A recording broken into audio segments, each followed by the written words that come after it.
नमस्कार। संस्कृत की कक्षा में आप सभी का स्वागत है।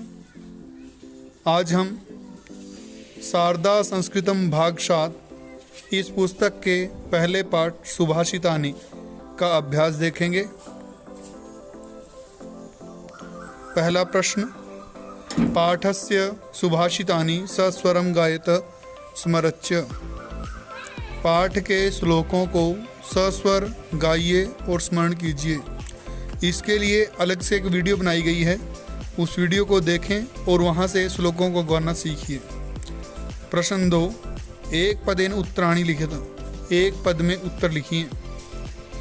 क मनुष्याणाम शरीरस्थ रिपुः कः।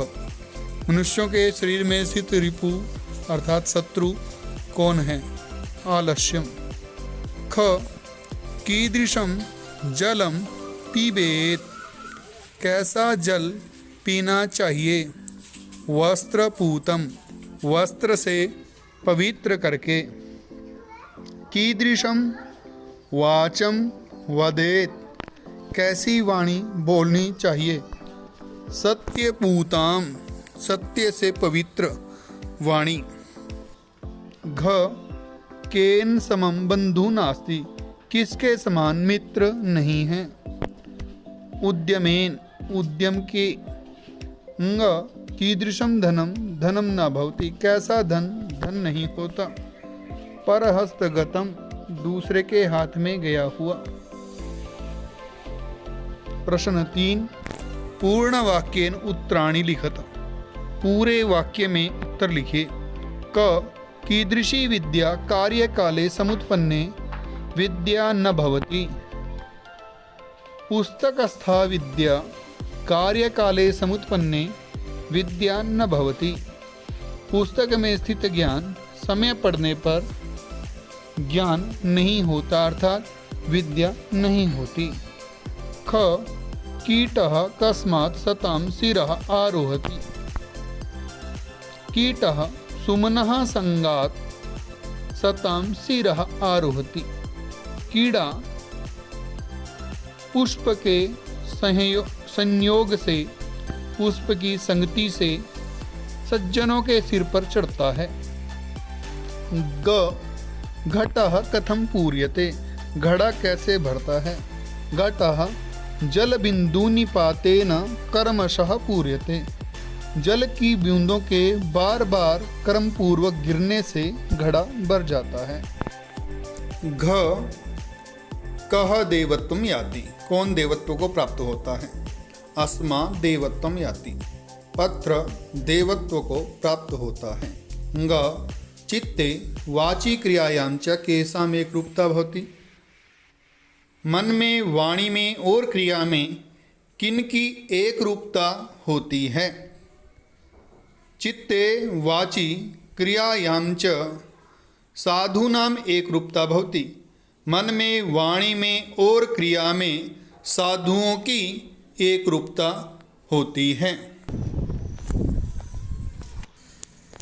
प्रश्न 4, अधोलिखितानां शुद्ध कथनानां समक्षम आम अशुद्धानां च समक्षम न इति लिखित। नीचे लिखे गए शुद्ध कथनों के सामने आम हाँ, अशुद्ध कथनों के सामने न लिखिए। क आलस्यम महारिपु अस्ति। आलस्य महारिपु है, बड़ा शत्रु है। आम। ख तपः पूतं जलम पिबेत। तप से पवित्र करके जल पिए न। ग कीटः सुमना संघात सतां शिरः आरोहति। कीड़ा फूल के संगति से सज्जनों के सिर पर चढ़ता है। आम।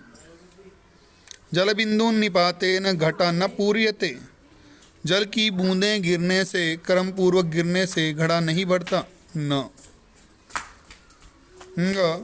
परहस्तगतम धनम कार्यकाले धनम न भवति। आम। अगला प्रश्न, प्रश्न 5, समभावम श्लोकम लिखत। समान भाव वाले श्लोक को लिखिए। सत्संगति उन्नति कारिका भवती, सज्जनों की संगति उन्नति दिलाने वाली होती है, उन्नति करने वाली होती है।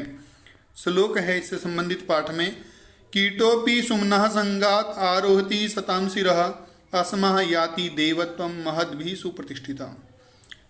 ख सर्वं सुविचार पूर्वकम आचरणं करणीयम, सब कुछ अच्छी प्रकार विचार करके आचरण करना चाहिए। संबंधित श्लोक है पाठ में, दृष्टिपूतं न्यसेत्पादं वस्त्रपूतं जलं पिबेत् सत्यपूतं वदेत् वाचां मनः पूतं समाचरेत्। ग आलस्यम हानिकारकम उद्यम लाभदायक भवति, आलस्य जो है हानिकारक होता है और परिश्रम जो है लाभदायक होता है। संबंधित श्लोक पाठ में प्रयोग हुआ, आलस्यम ही मनुष्याणाम शरीरस्थो महान रिपु नास्ति उद्यम समो बंधु कृत्वा यम नावशीदति। घ विद्या धनम धर्म च शनै शनै वर्धन्ते, विद्या धन और धर्म धीरे धीरे बढ़ते हैं। इससे संबंधित पाठ में श्लोक आया है, जल बिंदु निपातेन कर्मशः पूर्यते घटा स हेतु सर्व विद्यानां धर्मस्य च धनस्य च। अगला प्रश्न,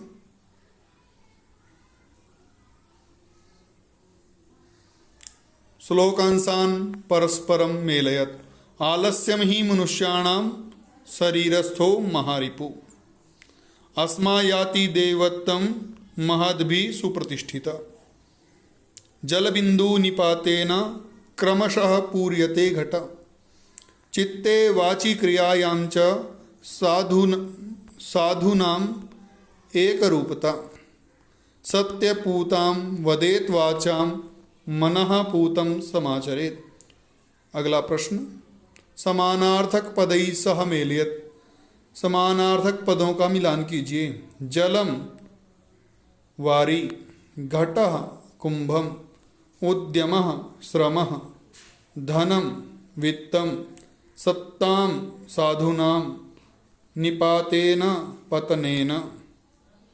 अगला प्रश्न, प्रश्न 8, अधोलिखितानां पदानां समक्षम पाठे प्रयुक्ता पर्याय पदानि लिखत, नीचे लिखे गए पदों के सामने पाठ में प्रयुक्त पर्यायवाची पद लिखिए।